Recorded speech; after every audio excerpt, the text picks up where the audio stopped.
Welcome back. సాంఘిక పురాణ కథలు రావణాసురుడు 8వ భాగానికి స్వాగతం. లంకాధీశ్వరుడు రావణుడు ప్రపంచాన్ని గడగడలాడిస్తున్నాడు. దేవాన దేవతలతో తనకు మరణం సంభవించేదనేటటువంటి వరంతో ప్రవర్తిస్తున్నాడు. కానీ రావణుడికి మనసులో అప్పుడప్పుడు మొన్న విభీషణుడు చెప్పినటువంటి మాటలు గుర్తుకొస్తున్నాయి.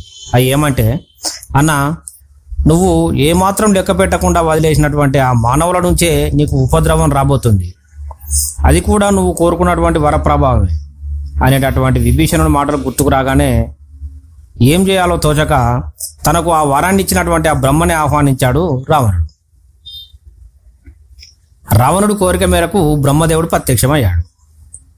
బ్రహ్మదేవునికి నమస్కరించాడు రావణుడు. శుభమస్తు రావణ, నీవు పడుతున్నటువంటి ఈ ఆందోళనకు కారణం ఏమిటి? నన్ను ఎందుకు పిలిచావు అని అడిగాడు. దేవా, పుట్టినవారు గిట్టక తప్పదంటారు కదా. మీరేమో నాకు చావు లేకుండా వరం ప్రసాదించారు.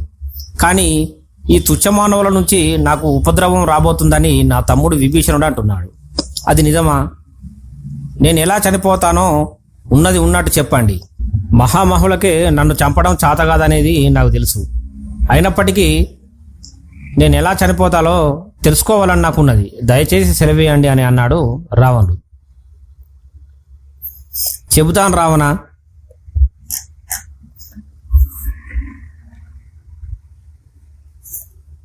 చెబుతాను రావణ, విను అంటూ అజమహారాజు మరణం తర్వాత అయోధ్య నగరానికి అతి చిన్న వయసులోనే రాజుగా రాజ్య బాధ్యతలు చేపట్టాడు దశరథుడు. ఇక్ష్వాకు వంశ కులగురు అయినటువంటి వశిష్ఠ మహర్షుల ఆశ్రమంలో అన్ని రకాల యుద్ధ విద్యలు, విలువిద్యలు మరియు రాజనీతి సూత్రాలు కూడా నేర్చుకొని వచ్చాడు. దశరథుడు తనకు ఆంతరంగిక మంత్రిగా సుమంత్రుడిని నియమించుకున్నాడు. సుమంత్రుడి యొక్క సలహా మేరకు తన చుట్టూ ఉన్నటువంటి శక్తివంతమైనటువంటి రాజ్యాలకు అయోధ్య రాజ్యానికి మిత్ర రాజ్యాలుగా ఉండమని చెప్పి లేఖలు రాపించి పంపించాడు. ఈ విధంగా అన్ని రాజ్యాలతో పాటు మగధ సామ్రాజ్యానికి కూడా ఒక లేఖ వచ్చింది. ఈ మగధ సామ్రాజ్యాన్ని కోసల రాజ్యం అని కూడా పిలుస్తారు. దీనికి రాజు సుకౌశలుడు. తన యొక్క పరిపాలనలో చాలా మంది రాజులను ఓడించాడు సుకౌశలుడు. కానీ ఇప్పటి వరకు ఏ ఒక్క రాజుకు కూడా తలవంచలేదు. దశరథుడు పంపినటువంటి ఆ యొక్క ఆహ్వాన లేఖను తిరస్కరించాడు సుకౌశలుడు. దాంతో దశరథుడు సుకౌశలుని మీదకి దండయాత్ర చేశాడు. అయోధ్య మరియు కోసల రాజ్యాల మధ్య జరిగినటువంటి భీకరమైనటువంటి పోరులో దశరథుడు సుకౌశలుని ఓడించాడు. ఓడిపోయిన సుకౌశలుడు సంధి మార్గంగా తన కూతురైనటువంటి కౌసల్యను దశరథునికి ఇచ్చి తన యొక్క రాజ్యాన్ని దశరథుని యొక్క మిత్ర రాజ్యంగా చేయడానికి సంధి కుదుర్చుకున్నాడు. నేటికి సరిగ్గా 5 రోజుల తర్వాత దశరథునికి మరియు కౌసల్యకు వివాహం జరగబోతుంది.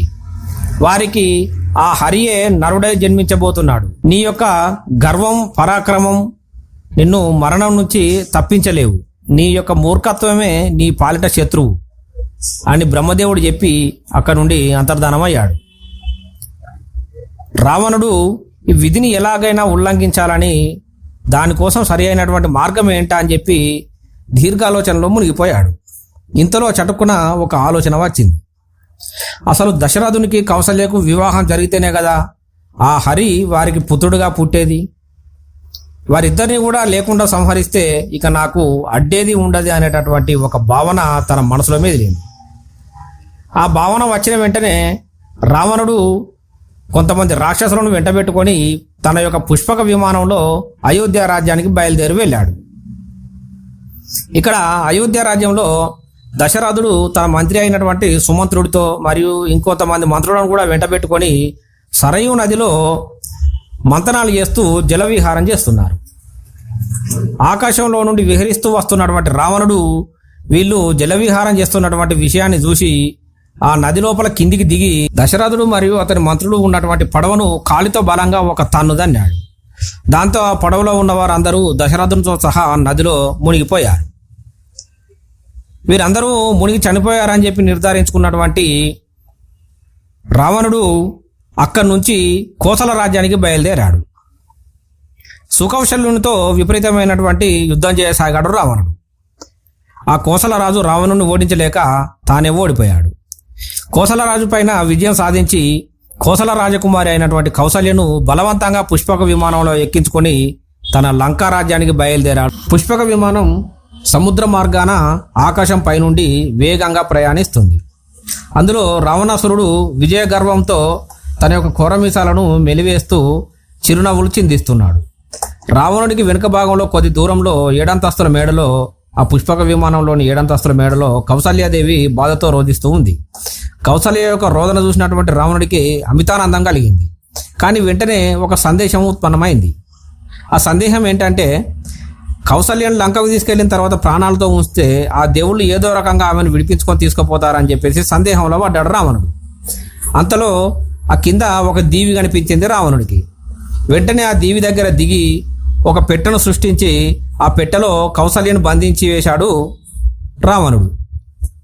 తన రాక్షస సేనలోని ఒక రాక్షసుణ్ణి ఒక తిమింగల రూపంగా మార్చివేసి ఆ పెట్టెకు కాపలాగా ఉండమని చెప్పి అక్కడ నియమించాడు. రాక్షస, నేను ఆజ్ఞాపించే వరకు ఈ పెట్టెను భద్రంగా చూసుకో, నేను అడిగినప్పుడు దాన్ని నా వద్దకు తీసుకోనరా అంటూ హెచ్చరించి నిశ్చితంగా అక్కడి నుంచి వెళ్ళి లంకకు వెళ్ళిపోయాడు రావణుడు. రావణుడు చెప్పిన ప్రకారం ఆ పెట్టెను తీసుకొని ఆ తిమింగలం సముద్రం లోపలికి ప్రయాణిస్తూ వెళ్ళింది. అలా వెళ్తున్నటువంటి రాక్షస రూపంలో ఉన్నటువంటి ఆ తిమింగలానికి ఒక నిజమైన తిమింగలం ఎదురైంది. ఈ మాయా తిమింగలము మరియు నిజమైన తిమింగలం రెండు కూడా ఫైటింగ్ చేసుకోసాగాయి, యుద్ధం చేసుకోవడం మొదలుపెట్టాయి.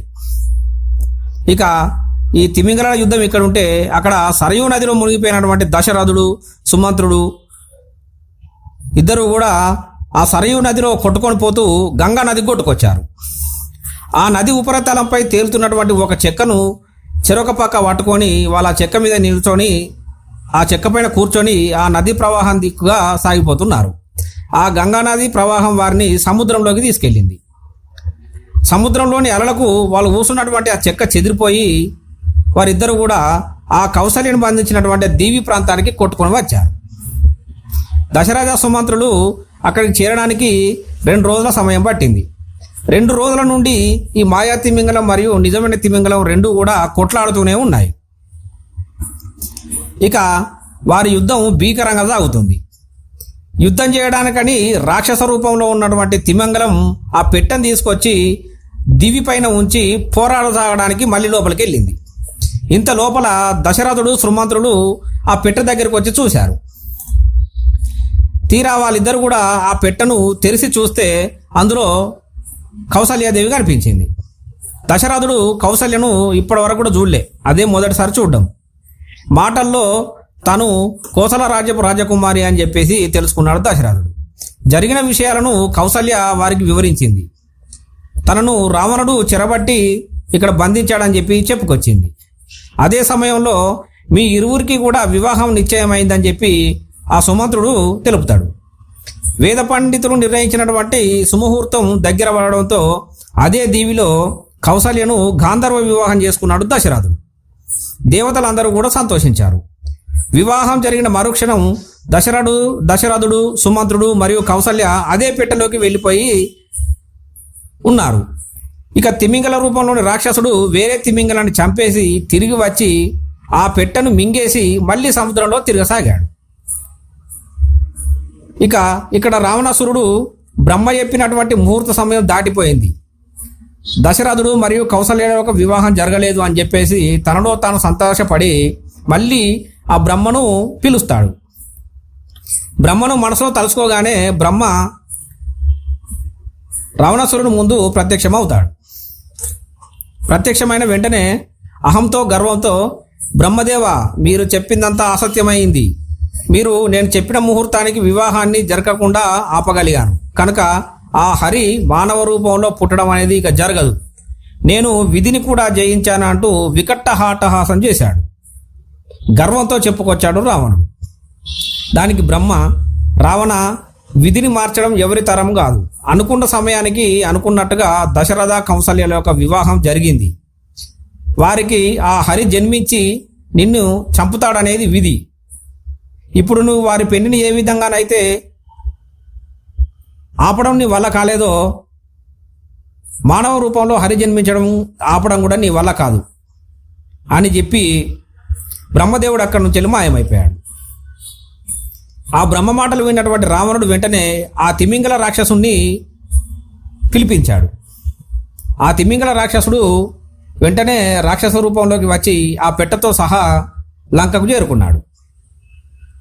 ఆ పెట్టెను తెరిచి చూశారు. చూడగా దాంట్లోంచి కౌసల్య, దశరథుడు, సుమంత్రులు ముగ్గురు కూడా బయటకు వచ్చారు. వారిని అలా చూసినటువంటి రావణుడు యొక్క తల తిరిగిపోయినంత పనైంది. ఆగ్రహంతో వారిని చంపడానికి ఒక అడుగు ముందుకు వేశాడు. వెంటనే అశరీరవాణి రూపంలో బ్రహ్మదేవుడు ఆగు రావణ అంటూ హెచ్చరించాడు. దశరథుడు అంటే సామాన్యుడు కాదు. నీకు ఉన్నటువంటి ఆయుష్ను చేజేతులారా ఇప్పుడే ఎందుకు అంతం చేసుకుంటావు? మర్యాదగా వారిని అయోధ్యకు పంపించు. విధి విచిత్రాన్ని అంత సులభంగా నువ్వు అర్థం చేసుకోలేవు. కాబట్టి నీ మేలు ఓరి చెబుతున్నాను అని చెప్పాడు. రావణుడు బ్రహ్మ చెప్పినట్లుగానే వారిని అక్కడి నుంచి పంపించి వేశాడు. ఇప్పటికి ప్రమాదం తప్పిందని శాంతపడతాడు రావణుడు.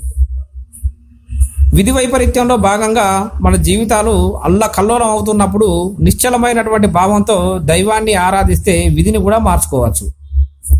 అహంకారంతో, గర్వంతో విధిని మార్చడం ఆ బ్రహ్మతరం కూడా కాదు. కథ ఇంకా మిగిలే ఉంది.